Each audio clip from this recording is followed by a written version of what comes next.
The morning mist hung low over the grounds of Prince Harry's Montecito home as he sat in his study, staring at the phone that had been ringing for the past hour. Outside, the California sun was beginning to pierce through the fog, casting long shadows across the manicured gardens that Meghan had carefully designed.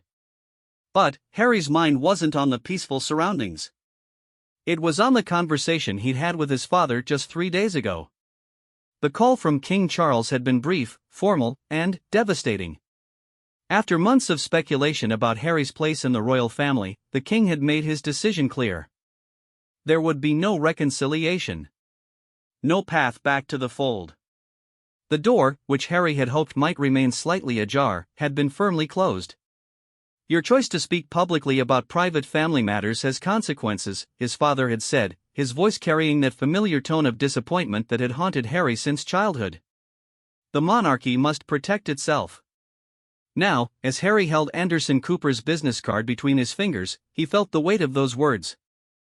The CNN journalist had been reaching out for months, offering a platform for Harry to tell his story without the usual constraints of royal protocol or carefully managed palace interviews. It was an opportunity to speak freely, to share the truth as he saw it, without the filter of palace communications teams for the fear of breaking some ancient unwritten rule about royal discretion. Meghan found him there an hour later, still holding the card, still lost in thought. She didn't need to ask what he was thinking about. The tension had been building for weeks, ever since the latest round of negative press coverage about their Netflix documentary and Harry's memoir. Every day seemed to bring new criticism, new accusations of betrayal, new reminders that they were no longer welcome in the world they had once called home. "The children are asking why Grandpa doesn't visit," Meghan said softly, settling into the chair across from him. Archie wanted to know if he did something wrong. The words hit Harry like a physical blow. His children, innocent in all of this, were beginning to feel the consequences of adult decisions and ancient grudges. They were growing up in a world where their father's family was essentially absent, where their royal heritage was more burden than blessing. "What if I told our story?" Harry asked suddenly, looking up at his wife. "What if I stopped trying to protect them and started protecting us?" Meghan studied his face carefully. She knew the cost of speaking out against the royal family. She had lived it, breathed it, suffered through it. But she also knew the cost of staying silent. The constant speculation, the endless rumors, the way their silence was interpreted as admission of guilt by some and as weakness by others. "What would you say?" she asked. Harry was quiet for a long moment, thinking about all the conversations he'd never been allowed to have, all the explanations he'd never been permitted to give, all the truths that had been buried beneath layers of royal protocol and family loyalty. He thought about his mother, Diana, and how her attempts to tell her story had been met with fury from the palace. But he also thought about how her honesty had ultimately helped people understand her struggles and connect with her humanity. "I'd tell them about the night you almost..." He started, then stopped. The memory was still too painful, too raw. The night Meghan had contemplated ending her life, feeling trapped and desperate in a system that seemed designed to break her spirit. It was a moment that had changed everything for Harry, the moment he realized that protecting the institution meant sacrificing the people he loved most. "I'd tell them about the conversations," he continued, his voice gaining strength. "The ones they don't want people to know about. The comments about Archie's skin color. The discussions about whether he should get security protection. The way they decided what kind of royal he could be before he was even born." Meghan reached across and took his hand. She had heard these stories before, had lived through many of them herself. But she understood that Harry needed to find his own way to process the betrayal he felt, the disappointment of discovering that the family he had served so loyally for so long was willing to abandon him when it became convenient. The decision, when it finally came, felt both inevitable and terrifying. Harry picked up his phone and dialed Anderson Cooper's number. The journalist answered on the second ring, as if he had been waiting. "I want to do the interview," Harry said without preamble. "But I want to do it properly. I want to tell the whole story, not just the parts that make for good television. Can we do that?" Cooper's response was immediate and professional. Yes, they could do that. Yes, Harry would have the opportunity to speak at length about whatever he felt was important. Yes, the interview would be broadcast in its entirety, without significant editing for time or content. As Harry hung up the phone, he felt a mixture of relief and terror. Relief that he would finally have the chance to set the record straight, to explain his perspective without interruption or interpretation. Terror at what this might mean for any remaining relationships with his family, for his children's future relationship with their royal heritage, for the carefully constructed new life he and Meghan had built in California. But there was also something else, a sense of purpose he hadn't felt in years. Since leaving royal duties, Harry had struggled to find his place in the world. He was no longer a working royal, but he wasn't quite a private citizen either. He existed in a strange liminal space, criticized for speaking out but also criticized for staying silent, blamed for leaving but also blamed for not leaving sooner. This interview, he realized, might be his opportunity to define himself on his own terms. Not as a spare heir or a dutiful son or a rebellious prince, but as Harry, a man, a husband, a father, someone trying to do right by his family while honoring the memory of his mother and the values she had instilled in him. Over the next few days, Harry began preparing for the interview in earnest. He made lists of the points he wanted to cover, the stories he wanted to tell, the misconceptions he wanted to correct. He thought about how to explain the impossible position he had found himself in, caught between loyalty to his family and love for his wife and children. He thought about his military service, how it had shaped his understanding of duty and honor, and how that understanding had sometimes conflicted with what was expected of him as a royal. He thought about his mental health struggles, his journey through therapy, his attempts to break generational cycles of trauma and dysfunction. He thought about his mother's legacy and how he wanted to honor it. Most of all, he thought about truth. Not the partial truths or carefully worded statements that royal communications teams specialized in, but the messy, complicated, sometimes painful truth of what it meant to be born into a system that prioritized its own survival above the well-being of the individuals within it. The night before the interview was scheduled to be recorded, Harry couldn't sleep. He walked the grounds of his Montecito home, thinking about all the times he had walked the grounds at Windsor or Balmoral or Sandringham, feeling trapped by tradition and expectation. Here in California, under the vast star-filled sky, he felt something different. He felt free. But freedom, he was learning, came with its own costs and responsibilities. The freedom to speak his truth also meant accepting responsibility for the consequences of that truth. The freedom to protect his family also meant accepting that he might lose other relationships in the process. As dawn broke over the mountains surrounding their home, Harry made his final decision. He would tell his story, completely and honestly. He would trust that people could handle the complexity of the truth, even if it wasn't the simplified narrative that some preferred. He would honor his mother's memory by refusing to stay silent in the face of injustice, just as she had refused to stay silent. The interview that would change everything was just hours away. The CNN studio felt smaller than Harry had expected. Despite the impressive cameras and professional lighting setup, there was an intimacy to the space that both comforted and unnerved him. Anderson Cooper sat across from him, reviewing his notes one final time before they began recording. The journalist's calm professionalism was reassuring, but Harry knew that once those cameras started rolling, there would be no taking back what he was about to say. "Are you ready?" Cooper asked, looking up from his notes with the kind of direct gaze that had made him one of the most trusted journalists in America. Harry nodded, though his hands were trembling slightly. He had spent weeks preparing for this moment, but now that it was here, the weight of what he was about to do felt enormous. He was about to break the ultimate royal protocol, the code of silence that had protected the monarchy for generations. As the cameras began to roll, Cooper's first question was deceptively simple: why now? Why are you choosing to speak out now? Harry paused, collecting his thoughts. This was the question he had anticipated, the one that would set the tone for everything that followed. He thought about his children, asleep in their beds back in Montecito, and about the kind of world he wanted them to grow up in. "Because staying silent isn't protecting anyone anymore," Harry said finally. "For years, I was told that my duty was to stay quiet, to not rock the boat, to put the institution before everything else, including my own family's well-being. But I've realized that my real duty is to my wife and children, and to the truth. Cooper leaned forward slightly. You said that there were conversations about your son Archie's skin color before he was born.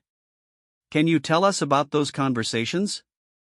The question hung in the air for a moment. Harry had known this topic would come up, had prepared for it, but speaking about it still felt like crossing a line that could never be uncrossed. These weren't just his secrets to tell, they involved other members of his family, people he had once trusted completely. There were several conversations, Harry began slowly. Different family members expressing concerns about what it would mean for the monarchy if Archie's skin was darker than expected. Not concerns about Archie himself, you understand, but about how it would be perceived by the public, by the Commonwealth countries, by the media. As he spoke, Harry could see Cooper's expression shift slightly. Even for a journalist who had covered conflicts around the world, who had interviewed presidents and dictators and witnessed the best and worst of humanity, this was clearly shocking. The idea that a royal family in the 21st century would have such conversations was almost incomprehensible. How did those conversations make you feel? Cooper asked.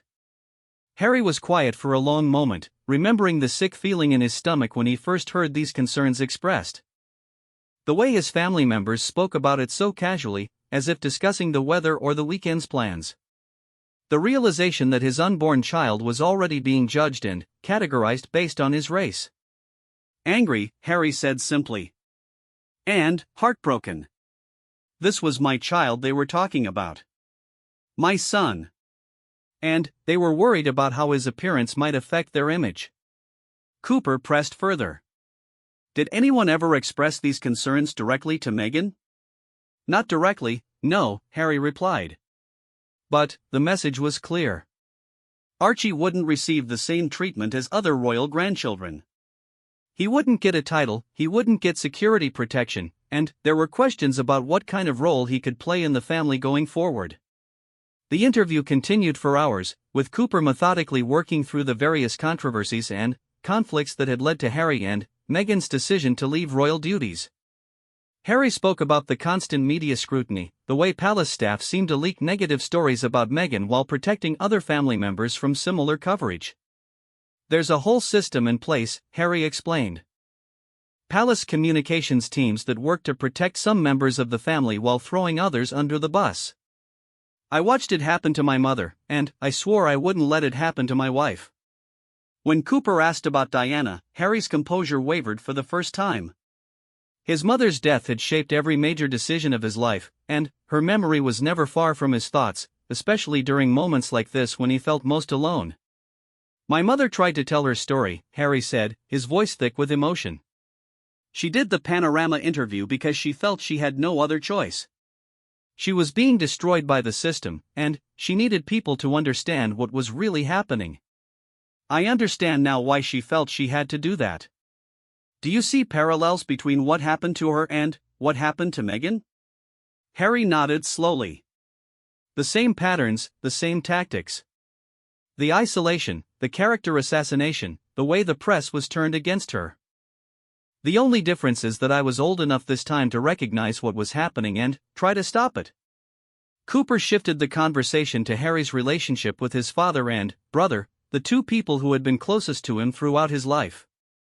This was perhaps the most painful territory to navigate, because despite everything that had happened, Harry still loved them both deeply.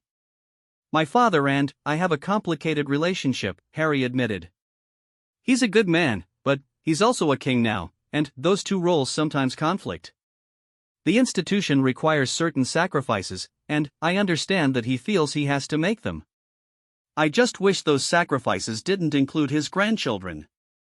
What about your relationship with Prince William? Harry was quiet for a long time before answering. The breakdown of his relationship with his brother was perhaps the most devastating casualty of the past few years. They had been through so much together, had supported each other through their mother's death and the challenges of growing up in the public eye. Now they barely spoke. William is in a different position than I was, Harry said carefully. He's the heir. His loyalty has to be to the institution first, because someday he'll be responsible for it. I understand that, but it doesn't make it easier to accept that he chose the institution over our relationship.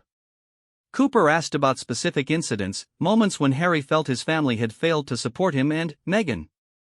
Harry spoke about the lack of protection from media attacks, the way palace staff seemed to actively undermine Meghan, and the devastating realization that his family was willing to sacrifice his happiness for their own comfort.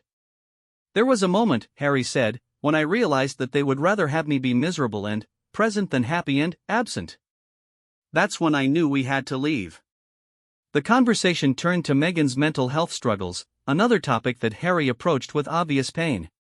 He spoke about feeling helpless as he watched his wife suffer, about the system's complete failure to provide support or even acknowledge that there was a problem. She asked for help, Harry said quietly. She told them she was having thoughts of self-harm, and they told her it wouldn't be good for the institution if she sought professional help. They were more concerned about how it would look than about whether my wife lived or died. The rawness of that admission seemed to shock even Cooper, who had to pause for a moment before continuing with his next question. The idea that someone could be denied mental health treatment because of public relations concerns was almost beyond comprehension. How did that make you feel as a husband? Like I had failed her, Harry replied without hesitation. Like I had brought her into a system that was designed to destroy her, and I hadn't been strong enough to protect her from it. As the interview progressed, Harry also spoke about the positive aspects of his new life in California. The freedom to make his own decisions, the ability to pursue causes he cared about without having to get permission from palace officials, and, most importantly, the chance to be present for his children in a way that his own father had never been present for him. I want to break the cycle, Harry explained. Generations of men in my family have chosen duty over family, tradition over love. I want my children to know that they matter more to me than any institution or title. Cooper asked about Harry's hopes for the future, about whether he thought reconciliation with his family was possible.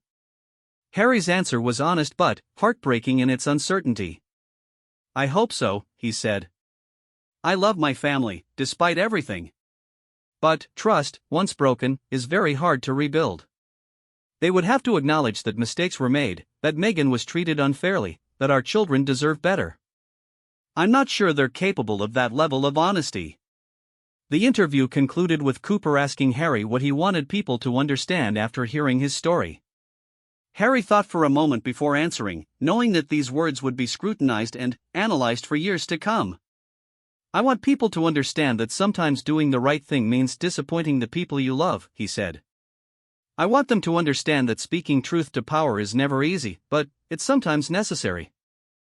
And I want them to understand that leaving was the hardest decision I've ever made, but it was also the right one. As the cameras stopped rolling, Harry felt a strange mixture of relief and apprehension. The truth was out there now, in its full complexity and painful detail. There would be no controlling the narrative from here, no managing the message through carefully crafted statements or strategic leaks. The world would hear his story in his own words, and they would make their own judgments about who was right and who was wrong. Cooper shook his hand as they wrapped up, expressing his appreciation for Harry's honesty and courage. But Harry knew that the real test was yet to come. In a few days, when the interview aired, the world would react. His family would react. And nothing would ever be quite the same again. The 48 hours between recording the interview and its broadcast felt like an eternity to Harry. He tried to maintain his normal routine, playing with Archie and Lilibet in their garden, having quiet dinners with Meghan, working on his various charitable projects. But underneath the veneer of normalcy, tension crackled like electricity before a storm. Meghan could sense his anxiety, even when he tried to hide it. She had been through this before, the waiting period before a major revelation that would inevitably bring a tsunami of media attention and public judgment. But this felt different, bigger somehow. Harry hadn't just shared their story, he had pulled back the curtain on the monarchy itself. Do you regret it? She asked him on the morning the interview was set to air. They were sitting in their kitchen, watching the children eat breakfast, trying to preserve this moment of peace before the chaos began. Harry considered the question seriously. Did he regret it? Part of him felt a deep sadness about what this might mean for any remaining relationship with his family. But another part felt lighter than he had in years, unburdened by the weight of secrets and half-truths he had carried for so long. "No," he said finally. "I regret that it was necessary. I regret that we couldn't find another way. But I don't regret telling the truth." The first reactions came even before the interview aired. Palace sources, speaking anonymously to British newspapers, began trying to control the damage before they even knew exactly what damage had been done. Headlines appeared suggesting that Harry was bitter and delusional, that he was seeking to destroy the monarchy out of spite. Harry read these articles with a mixture of sadness and resignation. The machine was already turning. The same apparatus that had been used against his mother and against Meghan was now being deployed against him. Palace communications teams were planting stories, shaping narratives, trying to discredit him before the public could hear what he actually had to say. But there were other voices too. Messages of support began flooding in from unexpected quarters. Military veterans who had served alongside Harry spoke about his character and integrity. Mental health advocates praised his courage in speaking openly about Meghan's struggles. Civil rights leaders applauded his willingness to address racism within the royal family. As evening approached and broadcast time drew near, Harry felt a strange calm settle over him. He had done what he felt he needed to do. Now it was out of his hands. Meghan sat beside him on their couch, holding his hand as they waited for Anderson Cooper's familiar voice to fill their living room. The interview began with Cooper setting the scene, explaining the unprecedented nature of what viewers were about to hear. Harry watched himself on screen with the detached fascination of seeing a stranger who happened to look exactly like him. He had been nervous during the recording, but it didn't show. He looked calm, composed, determined. Then came his voice, saying words that could never be taken back, because staying silent isn't protecting anyone anymore. The reaction was immediate and global. Social media exploded with commentary, news channels interrupted their regular programming for breaking news coverage, newspaper websites crashed from the volume of traffic. The interview was being dissected sentence by sentence, with every revelation analyzed and debated. The most explosive moments came when Harry spoke about the conversations regarding Archie's skin color. The stark reality of racism at the heart of the royal family sent shockwaves around the world, particularly in Commonwealth countries where the monarchy's role was already being questioned. In Australia, politicians called for renewed discussions about becoming a republic. In Canada, Indigenous leaders spoke about their own experiences with royal racism. In Jamaica, the Prime Minister suggested it was time to move on from monarchical rule. The interview wasn't just damaging the royal family's reputation, it was fundamentally challenging the institution's relevance in a modern, multicultural world. Back in Britain, the reaction was more complex.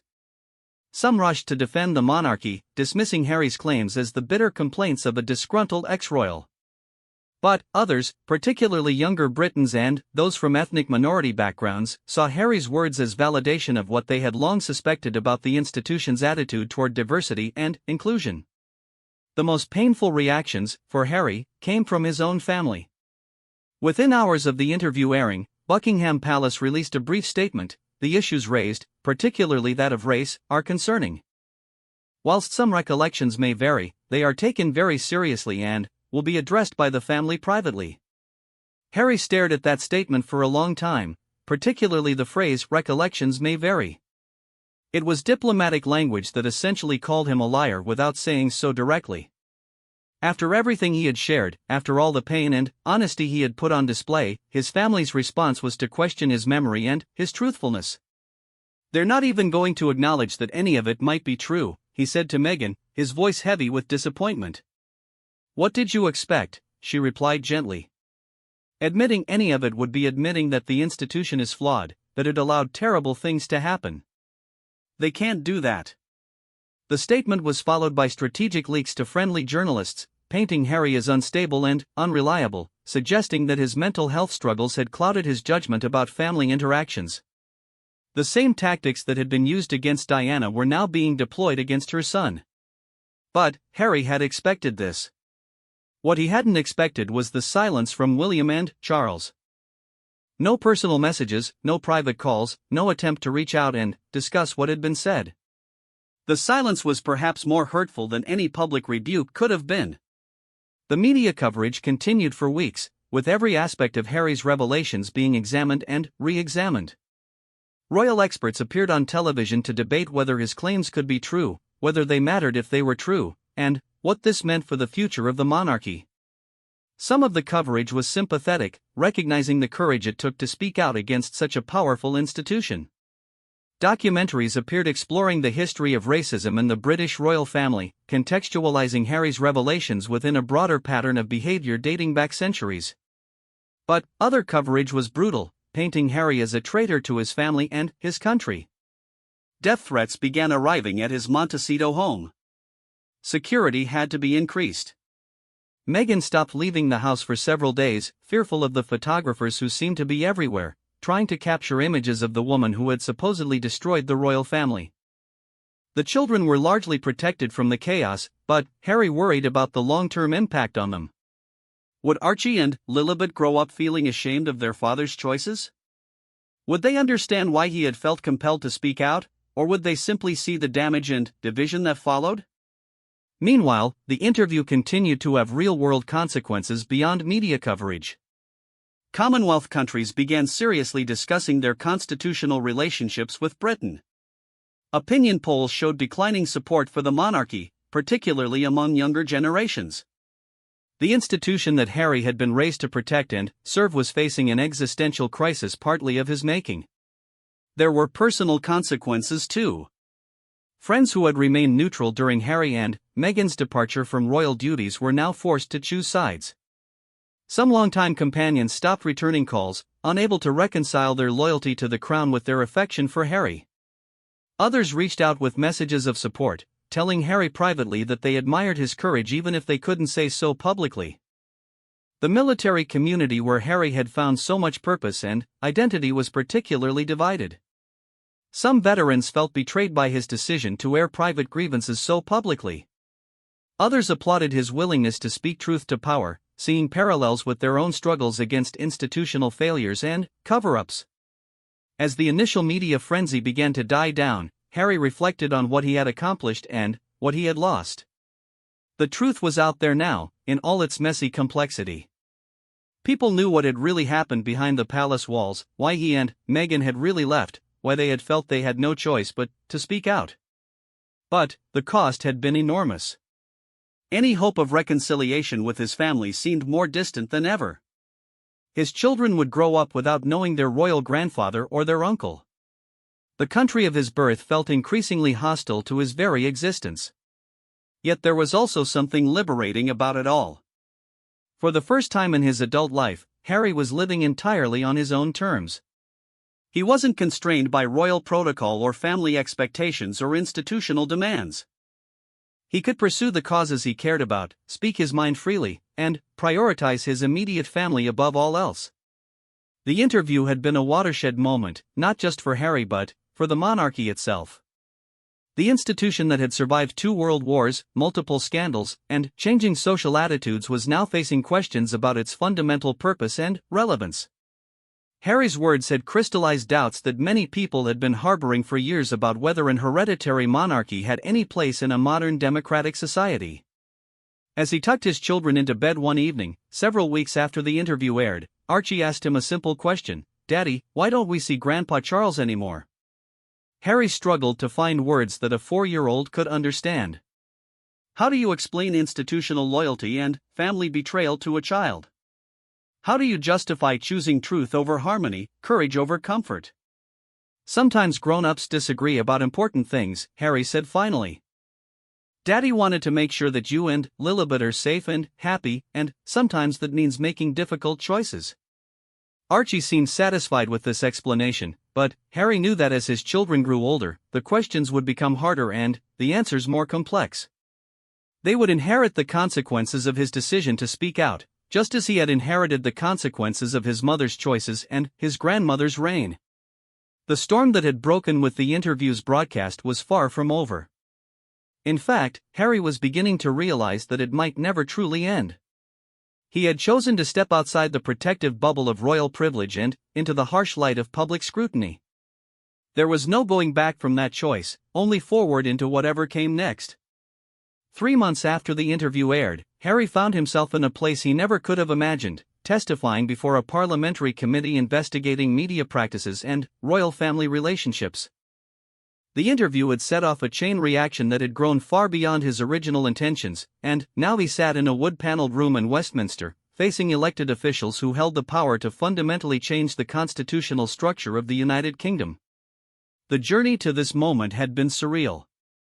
What had started as one man's attempt to explain his family's departure from royal duties had evolved into a national conversation about the monarchy's role in modern Britain. The interview had provided a catalyst for discussions that had been simmering beneath the surface for years. Committee Chair Sarah Johnson, a Labour MP from Manchester, looked across the table at Harry with a mixture of respect and curiosity. She had been one of the Parliament members calling for this inquiry since the day after the interview aired, arguing that Harry's revelations raised serious questions about institutional racism and the use of public funds to support a system that appeared to discriminate against its own members. "Your Royal Highness," she began, then caught herself. Harry was no longer using his royal title in any official capacity, a decision that had sent its own shockwaves through the establishment. "Mr. Mountbatten Windsor, thank you for agreeing to appear before this committee today." Harry nodded, feeling the weight of the moment. Everything he said here would become part of the official parliamentary record, would be quoted in history books, would shape how future generations understood this period in British history. The boy who had once been third in line to the throne was now potentially helping to dismantle the very system he had been born to inherit. "I want to be clear," Harry said as he began his testimony, "I never intended for my personal experience to become a constitutional crisis. I was simply trying to protect my family and explain our choices. But, if my speaking out has revealed systemic problems that need to be addressed, then I believe this conversation is necessary." The questions came from all sides, and they were harder than anything Anderson Cooper had asked. Conservative MPs challenged Harry's motives, suggesting he was seeking to damage the monarchy out of personal grievance. Liberal Democrats pressed him on specific instances of racism and discrimination. Labour members focused on the broader implications for British society and the Commonwealth. MP David Ashworth, a Conservative from Surrey, was particularly aggressive in his questioning. "Isn't it true, Mr. Mountbatten Windsor, that you're simply upset that your wife wasn't treated as the star you both expected her to be? Isn't this really about celebrity and status rather than any genuine concern for institutional reform?" Harry had anticipated this line of attack. He had spent weeks preparing for this hearing, working with lawyers and advisors to ensure he could present his case clearly and factually. But the personal nature of the criticism still stung. "With respect, sir," Harry replied, "I think that question fundamentally misunderstands what happened. This wasn't about celebrity or status. This was about basic human dignity. When my wife was experiencing suicidal thoughts and was denied mental health support because it might look bad for the institution, we had moved far beyond questions of protocol or preference." The room fell silent. Even though Harry had spoken about Meghan's mental health crisis in the original interview, hearing it repeated in the formal setting of a parliamentary hearing gave it new weight and gravity. MP Johnson leaned forward. "Can you elaborate on the institutional response to your wife's request for mental health support?" Harry took a breath. This was the most difficult part of his testimony, but also perhaps the most important. "My wife approached multiple senior staff members and explained that she was having thoughts of self-harm. She requested access to mental health professionals. She was told that seeking such help would not be good for the institution's image, and that as a representative of the royal family, she needed to maintain a strong public appearance regardless of her private struggles." "Who specifically told her this?" Harry hesitated. Naming names would make this even more explosive than it already was, but the committee had the right to know. The conversation involved the private secretary to the Queen and the communications director for Kensington Palace. "I was present for part of it." The Conservative MPs looked visibly uncomfortable, while the opposition members scribbled notes furiously. This was the kind of specific, actionable information that could lead to real consequences for real people. MP Rebecca Chen, a liberal Democrat from London, asked the question that everyone in the room was thinking: in your view, what needs to change about the institution to prevent this kind of situation from happening again? Harry had thought about this question for months. It wasn't enough to simply criticize, he needed to offer constructive solutions if he wanted to be taken seriously. First, he said, there needs to be complete transparency about how public funds are used to support royal activities. The public has a right to know how their money is being spent, especially when it comes to security and staff costs. Second, there needs to be independent oversight of royal household employment practices. The discrimination my wife faced wouldn't be tolerated in any other workplace in Britain, and it shouldn't be tolerated in the royal household either. Third, and perhaps most importantly, there needs to be a fundamental examination of the monarchy's role in a multicultural society. The conversations about my son's skin color weren't isolated incidents, they were symptoms of a deeper problem with how the institution views diversity and inclusion. The hearing continued for nearly 4 hours, with Harry providing detailed testimony about everything from media manipulation to financial arrangements to the decision-making processes within royal households. He spoke about the impossible position he had found himself in, trying to be loyal to his family while protecting his wife and children from a system that seemed designed to consume anyone who didn't fit perfectly into its predetermined roles. When it was over, Harry felt drained but also relieved. He had told his truth in the most formal and official setting possible. Whatever happened next, the information was now part of the public record, protected from the spin and interpretation that usually surrounded royal stories. The reaction to his parliamentary testimony was even more intense than the response to the original CNN interview. This wasn't entertainment television, this was constitutional law in action. Harry had provided evidence that could be used to justify fundamental changes to how the monarchy operated, or even to its continued existence. Prime Minister James Crawford found himself in an impossible position. A lifelong monarchist, he was now faced with parliamentary pressure to act on Harry's revelations. Public opinion polls showed that support for the monarchy had dropped to its lowest level in decades, particularly among young people and ethnic minorities. The pressure wasn't just domestic. Commonwealth leaders, already dealing with their own questions about monarchical relevance, seized on Harry's testimony as evidence that the institution was fundamentally incompatible with modern values.